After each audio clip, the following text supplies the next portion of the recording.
There was a time when Japan was the center of game development. We take for granted how the digital age has, in a sense, shrunk the planet. I mean, we now live in a time where getting the next Yakuza or EDF game from Japan is not a matter of if, but when. And that's wonderful. Persona in Smash, what? And despite the problems we have with Dragon Quest XI, it's awesome the world got Dragon Quest XI. But this wasn't always the case. It's bad enough to have to wait for games to come to the West from Japan, and it's a huge bummer when we never get them, but sometimes what we got instead was even worse than nothing at all. There are a lot of examples of the American or PAL region versions of Japanese games being the worst version of the game. And I ain't talking about censorship, this is bigger than religious and cultural differences. This is about actual good games being changed into bad ones. And one of the worst offenders is also one of Japan's most notorious, Konami. This is Stop Skeletons from Fighting, and welcome to How the West Was Worse, Konami Edition. But first, this video is sponsored by Squarespace. You can start your free Squarespace trial today by going to squarespace.com/stopskeletons and using the offer code STOPSKELETONS to get 10% off your first purchase. That's squarespace.com/stopskeletons and the offer code STOPSKELETONS. Stick around to the end of the episode to hear more about how we used Squarespace to talk about the best video game dogs.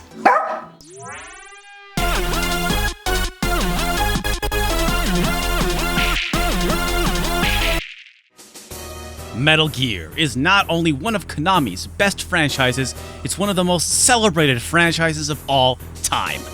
Or at least it was. But before that whole mess, and even before Hideo Kojima conquered the world with Metal Gear Solid in 1998, there were the humble beginnings on the MSX in 1987. The original Metal Gear is a classic, and despite some rough edges, is still very playable today. Its stealth gameplay is simple and great. Its story is full of memorable moments, and it's all done in a mostly open world. A complete revelation at the time, it's easy to see why it was successful on the MSX despite the system's limited reach outside of Japan. It even was localized for the European market, making it one of the few games on our list that did see some play in the West. But if you're an American and of a certain age, then this is not your Metal Gear, this is your Metal Gear. The NES version of Metal Gear is a very, very loose adaptation of the MSX original, and I loved this game. I really did when I was a kid. And it was like nothing else on the system at the time. An open world, stealth gameplay, fantastic music, and a pretty adult story for the time. I mean, I was like 6, so I don't know, it felt pretty adult. It was one of my favorite NES games despite having huge problems, the most glaring of which being a general lack of care dedicated to enemy placement. It's far too easy to walk onto a screen and be spotted immediately.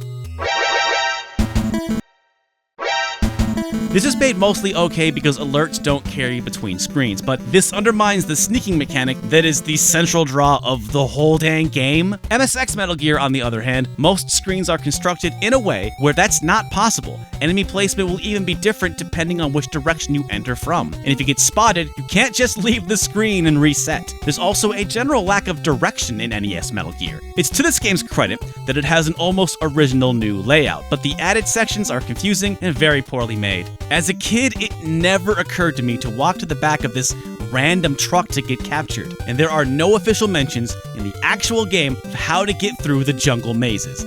Also, there are no Metal Gears in Metal Gear, only a giant computer. However, we got a legendary English translation and an instruction book with a story that has literally nothing to do with the game.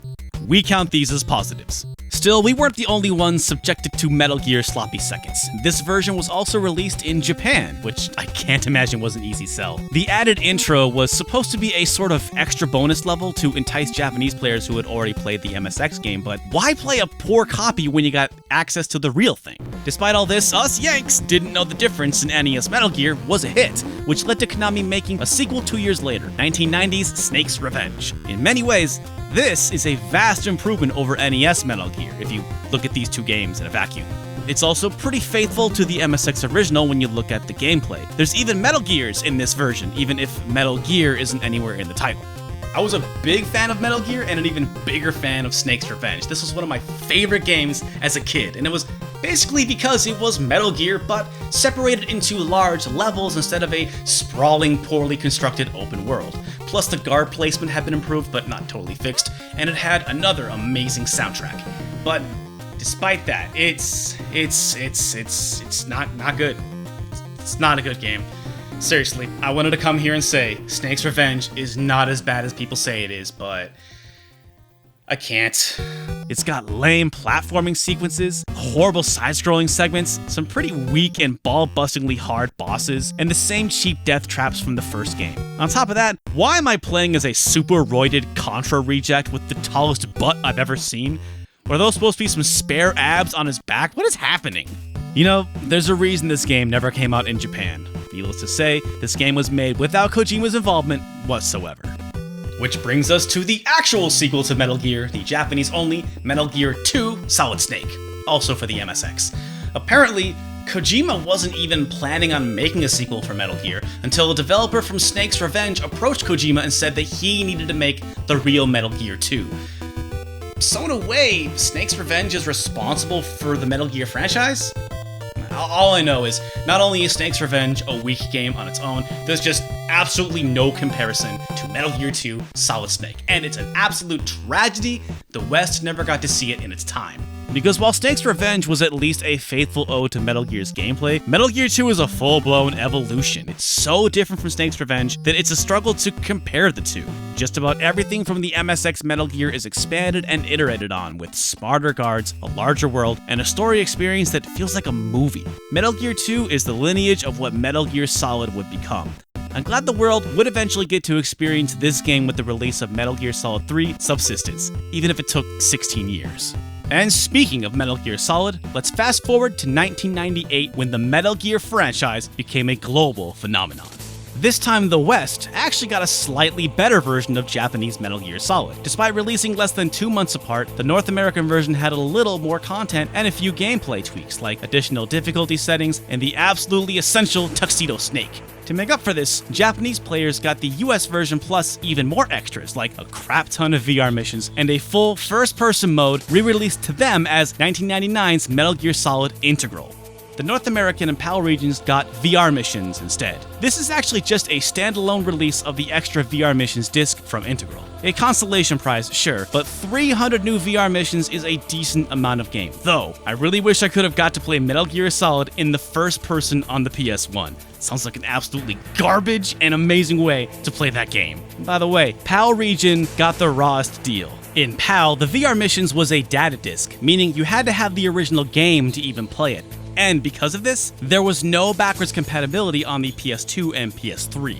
And while the world would get Integral as a PC port in 2000, the Psycho Mantis fight is shortened because the PC doesn't have a memory card for him to mind read. Though it would be funny if he searched your hard drive. So you pirated Castlevania. It's another example of why the West was worse. Our next franchise is Castlevania, another huge pillar of Konami's game empire, and actually the West, specifically North America, had it pretty good. For example, you might have known that the Japanese name for Castlevania was Akumajo Dracula. But did you know that there are 5 distinct games just called Akumajo Dracula? Which must have been hell for Japanese consumers. And by the way, in the PAL region, there are 4 distinct games just called Castlevania. Yet for some reason in Europe, Circle of the Moon and Lament of Innocence were just called Castlevania.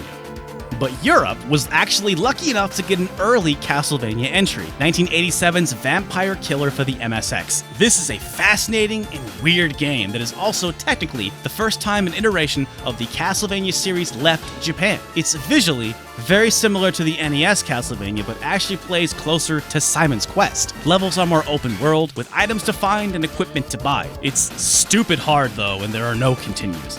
It's not a great game, but it's a really interesting early take on the series, one that hardcore Castlevania fans should definitely check out. Though, it did technically come to the West, so it's not in the spirit of this video. Vampire Killer is an outlier. Most Castlevania games came to North America. There were a handful of differences between versions though. The Japanese version of Simon's Quest was released on the Famicom Disk System and featured battery backup saves, but horrendously long load times, and the NES passwords actually saved more of your inventory. Castlevania III for the Famicom had a more advanced sound chip, which gave the music a bigger, but not necessarily better sound, at least in my opinion. However, the North American version has better aesthetics overall, so I'd call that particular case a wash, even if Sypha is for some reason a man. Everybody got Castlevania Adventure, so we can all share that misery together. And though we missed the Famicom version of Kid Dracula, we got the far superior Game Boy version in '93. However, 1993 is when things took a turn for the worse. First off, the original Castlevania got a massive remake on the Sharp 68000, which would see release in the West as Castlevania Chronicles the next decade. And weirdly enough, the original Castlevania saw a Famicom cartridge re-release in '93, which featured an easy mode, no knockback, much weaker enemies, and you keep your sub-weapons and multiplier bonuses after death. It feels more like a ROM hack than an official Konami product. It's wild this thing is real. The real loss in the Castlevania franchise, however, was the Japanese-only Rondo of Blood. Released in '93 with the Super CD PC engine, aka the Turbo Duo, it's probably the best vintage Vania ever, though my heart will always belong to Dracula's Curse and Castlevania 4. Rondo of Blood was a gorgeous and epic evolution of the Castlevania formula, but we never got that. Instead, 2 years later, as the Super Nintendo was being phased out, Konami graced us with a port? Reimagining? I don't know what to call it, but we got Castlevania Dracula X instead. While it's a poor, though not terrible Castlevania game, it's a very poor consolation for Rondo of Blood. It took a few things from Rondo, like the ability to jump on and off stairs, which was actually a big deal, alternate levels, and sub-weapons that drop behind you when you pick up new ones, which were welcome additions to the Castlevania formula. Again, it's not a terrible game, but it also doesn't execute these additions all that well. The alternate levels are literally halved. Maria is in the game, but not as a playable character. Overall, there's just way less game here, and it doesn't play that much better either. Blinking time is way down, bats and Medusa heads can hit you twice, and you can't strike a pose at the end of stages. That's the best part, come on! It's the Snake's Revenge of the Castlevania games. Weak in its own right, but trash when compared to what Japan got instead. We would eventually get Rondo on the PSP in 2007, and most recently on the Castlevania Requiem for the PlayStation 4, bundled with its canonical sequel, Symphony of the Night. Though they fixed the voice acting in Symphony of the Night in these versions. An improvement? I'll let you be the judge. Ha! Mankind! A cesspit of hatred and lies! But the answer is no, this is already perfect. What is a man? And now, a scheduled Goemon interlude. Only 5 Goemon games were released outside of Japan. Out of like 30? Man, that sucks. He's a champion of the people. Good luck, Goemon.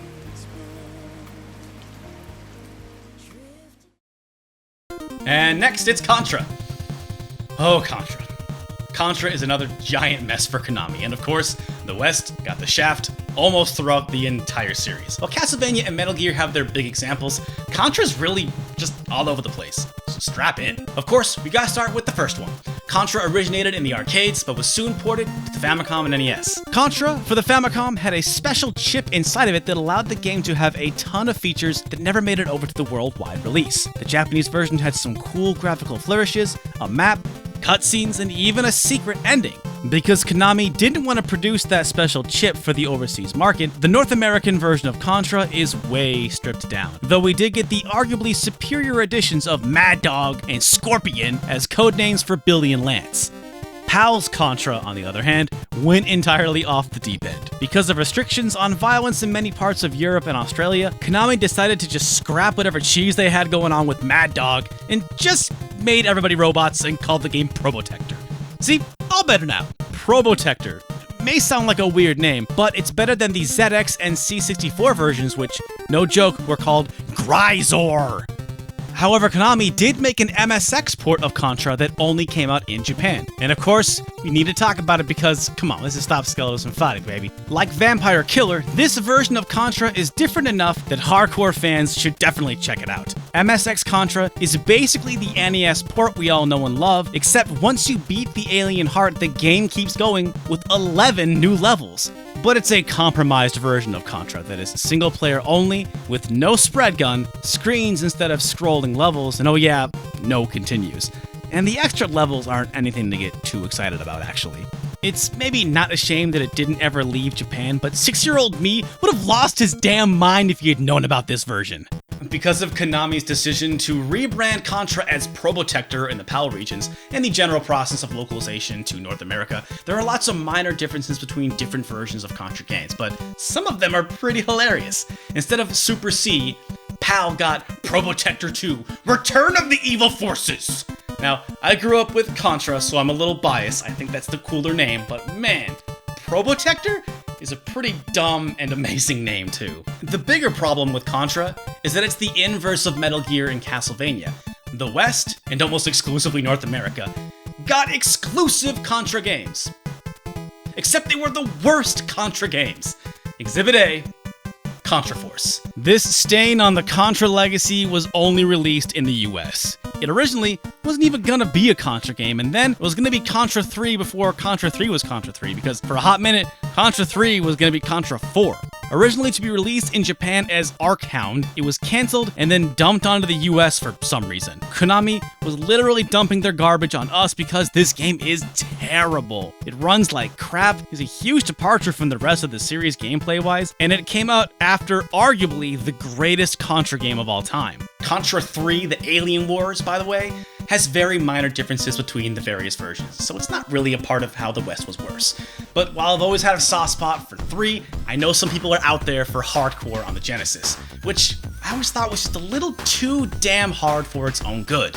But it turns out it's because I was playing a much worse version. The Japanese version of hardcore features a life gauge instead of instant death, and unlimited continues. The North American version has no such life bar and only 5 continues, which is slightly easier than the PAL region's 4 continues. But playing the Japanese version, I can finally see why people hold this game up so high. Hardcore is a good Contra game, it's just that it never got a chance to show its best self in the West. It's also the second and last game in the PAL region to be called just Probotector. In 1997, PAL would finally join the rest of the world with the Contra name. However, that game happens to be Contra Legacy of War.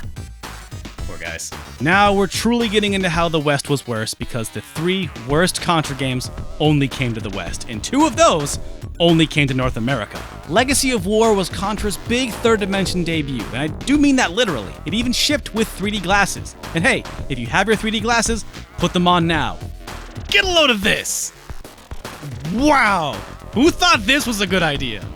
Produced by Appaloosa Interactive, a Hungarian-owned studio best known for Echo of the Dolphin, Legacy of War was an early 3D title, so it's understandable that some mistakes were made. But there's no excuse for the second Appaloosa-developed title, See the Contra Adventure, being even worse. It gets bonus points for having the blandest title in the franchise, but it attempts to rectify Legacy of War's mistakes by reverting to 2.5D run-and-gun stages, but it's just so listless and boring. Contra Force was made by Japanese and dumped on America. See the Contra Adventure was made by Europeans and dumped here as well. You know, maybe it's fair that PAL didn't get Contra 4. Nah, I'm just kidding. But thankfully, everyone got Neo Contra and Contra Shattered Soldier, and now, no one gets Contra games!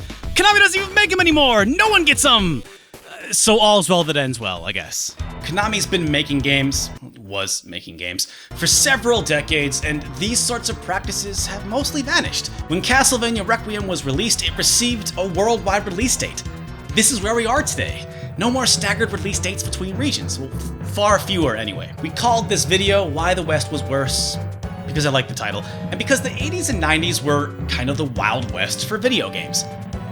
And I got more ideas for this, so yippee-ki-yay, let us know if you like this format. I did a swear. I did a swear. Hey, Ma! Wow, all grown up. This video was sponsored by SquareSpace. They have an all-in-one platform. No plugins, no updates, no patches ever, which makes it super easy for the hot dog gamer to add pictures of his favorite video game dogs to his website, nochumpzone.com. They also have 24/7, 365-day support just in case you're having trouble making your dog reviews look dogging good. You can start your free Squarespace trial today by going to squarespace.com/stopskeletons and using the code STOPSKELETONS to get 10% off your first purchase. That's squarespace.com/stopskeletons.